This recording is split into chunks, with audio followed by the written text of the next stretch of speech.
So today I decided to talk to you guys about some topics I'm sure most people will like instead of my last two videos going over all the controversial changes on CTE. In this video I'm going to focus on the improved objective point rewards, and also I want to talk about a couple of really nice ideas for incentivizing team objective play. But first of all, a change I'm really happy to see, and even though it's not a complete game-changing improvement, but it's a good start in trying to enhance objective play as much as possible and make it more rewarding.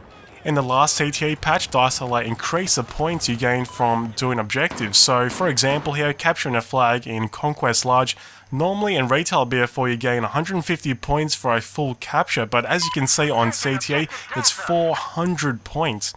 Not only that, the Conquest reward ribbon has gone up from 1500 to 3000 points.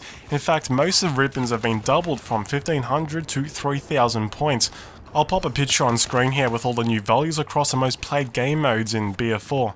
You can see in Rush that disarming and rearming have gone up to 500 points. Also, the reward for destroying an MCOM is now team-wide, which hopefully should give players an even stronger incentive to help out your team and keep the MCOM armed and stop the enemy players from disarming.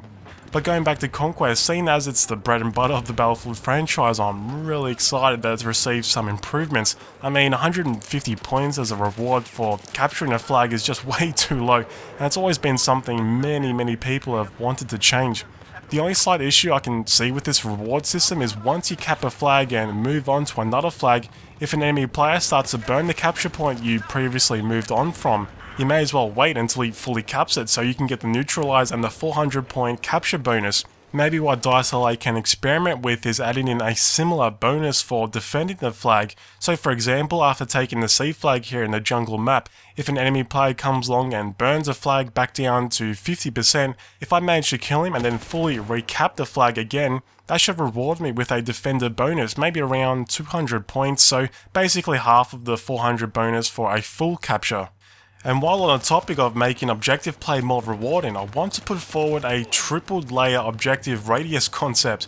A similar system has been suggested quite a few times in the past, and honestly, I think it's an amazing idea that can cater extremely well for infantry and vehicle players at PTFO. It's a perfect time to play around with a feature like this, seeing as Dxtory are trying out improved rewards for objective play. The idea is objectives will have a radius around them, and if you kill an enemy player within this radius, you get a small bonus. I put together a simple concept here using the jungle map as an example. As we can see, the red circles represent the radius around each of the capture points, and if you're within the circle and kill an enemy player, you gain the objective kill bonus of, let's say, around 50 points. Also, the radius range would be roughly the same size as the capture zone or slightly bigger for infantry, but for vehicles that tend to sit back and provide cover, there should be a secondary radius like you can see here with the green circles, so they also can be rewarded. And what about a third radius for snipers? Remember guys, a marksman bonus reward has been removed on CTE, and this could be a perfect system to reintroduce it again. Within the yellow zone, maybe 150 or so meters around the objective, I imagine the distance would need to be customized for each map. But within this zone, snipers will once again be rewarded with a marksman bonus if they get a headshot. But if they kill a player with a body shot within this zone, they'll just receive the normal 50 point bonus like everyone else. So hopefully that gives snipers enough incentive to get closer to the objective while still fulfilling their role as a sniper. And with Dxtory removing the marksman bonus altogether, I think reintroducing it back into the game in this way will work a lot better. And not to mention, this system will give a huge incentive to all players to defend and attack flags, seeing as each capture point is hugely rewarding. I think it's fair to say one issue you experience in game is some players tend to just stand around at random points of the map waiting for enemy players to kill and not really doing too much to help the team. If you give them an incentive to at least try to attack the flag knowing it could be quite rewarding, they might actually do so. Also, this idea might even work for those players who don't even really care about objectives and rather just go for kills. If they can get a pretty decent bonus for killing while capturing or defending a flag, you might see those kind of players playing a little bit more objectively. Though, there are some downsides to this system. Firstly, it doesn't reward air vehicle pilots, especially that one poor guy in your team that spends a lot of time in a transport heli being a taxi transporting teammates around the map. I guess an entirely separate system will need to be introduced for those players. The next downside is I don't know if such a system can work well in clustered maps like Operation Locker and Metro, but I would hate to think an idea like this wouldn't be put into the game because of those damn maps. Also, like I said before, the range of each radius might have to be altered depending on the map, and this system might only work well in some game modes. But apart from that, like I said, at the moment this idea is just a concept and obviously it needs more refinement.